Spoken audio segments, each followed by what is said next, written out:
Hello, and you're listening to It Is All About Sports. And today is January 16th, Thursday, January 16th. I'm Scott. I'm your host, as usual. And today we're going to be talking about some college basketball, University of Florida college basketball, and they have one hell of a team again this year. Okay, if you're listening to this on Spreaker or YouTube, welcome and thank you. If you're at my site and you're listening to this, the picture of me on my site is at the Grand Canyon in early June of 2012, and I'm wearing my Hall of Fame t-shirt from the Hall of Fame 2005 when Dan Marino was inducted into the Hall of Fame. Has all the players from the Miami Dolphins that were ever elected into the Hall of Fame. As you all know, I'm a huge Miami Dolphins fan and Dan Marino fan as well. But today we're talking about Florida Gators basketball. And when most people think about the Florida Gators, they think about their football team. And why not? They've won 3 national championships, and they have 3 Heisman Trophy winners. They play in a stadium known as the Swamp, which is pretty much legendary. But their coach, Billy Donovan, is building quite a college basketball dynasty in Gainesville. I mean, just think about these numbers for a minute. Excuse me. Since 2000, the Gators have been to the NCAA tournament championship game 3 times. And they won it 2 times, and they won it back-to-back years. And they've been the only team to do that in the 2000s. And they've been to the Elite 8 6 times, including the last 3, since 2006. Florida has a record of 21-3 in NCAA tournament games. That's pretty awesome. I mean, that's pretty awesome for any college team. Also, since 2004, the Gators have played in 6 SEC tournament championship games, winning 3 of them, and they've won 2 of the last 3 regular season and SEC total games. Boy, that's a tongue twister. Even while the John Calipari juggernaut at the University of Kentucky has been turning out NBA lottery players by the dozen. So, how's this year's Gators doing? Well, currently Florida is ranked number 7, and they're 14-2, including 3-0 in the SEC. They have beaten the likes of Kansas Jayhawks, Memphis, Florida State, Richmond Spiders, and they snapped a 25-game home court winning streak of the Arkansas Razorbacks, who are usually a pretty good team. The only 2 losses they had were both on the road, and they were close games against Wisconsin and UConn. They were a little short-handed due to some injuries by Scotty Wilkeman.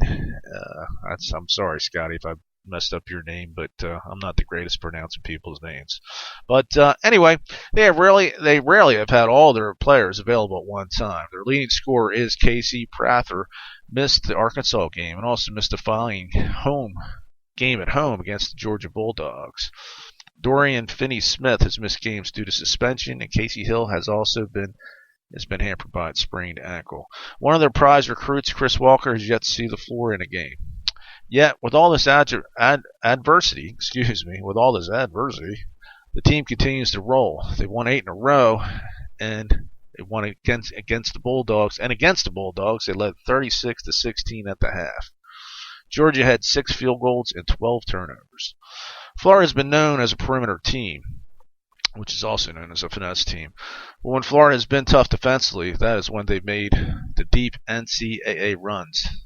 In the 2000 tournament, they forced teams like Duke and North Carolina to commit turnovers with a swarming full-court press. In the championship seasons, they had guys like Joakim Noah and Al Horford dominating the paint, and Corey Brewer locking down the Aaron Afalos. This team can do both very well. Sorry, Aaron, if I messed up your name too. This team forces turnovers with a pressing defense led by Wilkeman, who is also good defensively as any guard in the nation. Then Patrick Young with Will Yegitt and Finney-Smith and Prather handle the paint. It's tough for opponents to get a shot off against this team, and when they do, it better hit because the Gators can rebound as well. The SEC title will come down to Florida and Kentucky winner once again. UK has a fantastic young team of McDonald's All-Americans. Florida has a team that starts 4 seniors who have been to the Elite 8s, been to 3 Elite 8s, excuse me. If you ever wondered whether it was better to have a team full of number one and dones or really good 4-year college players, just watch the race between the Gators and the Wildcats, and you will have your answer. Whatever happens, though, Billy Donovan has done a remarkable job turning this football school into football's best conference into a basketball powerhouse on par with any program in the country. Since 2000, in NCAA games, they've beaten UCLA 3 times, Butler twice, North Carolina, Duke, Marquette twice, Georgetown, Villanova, BYU, and Jimmy Burdett's last game. If the football team doesn't get their act together soon, Florida may become a basketball school before we know it. Okay, well, that's all we have this week, or this time, I should say. We should have another short podcast coming up maybe tomorrow, the next day. If you have anything to say, like Miami Mike says, you want to run your gob, just, make a little comment in the comment section below, and we'll see you next time. And this is Scott from It Is All About Sports. Thank you.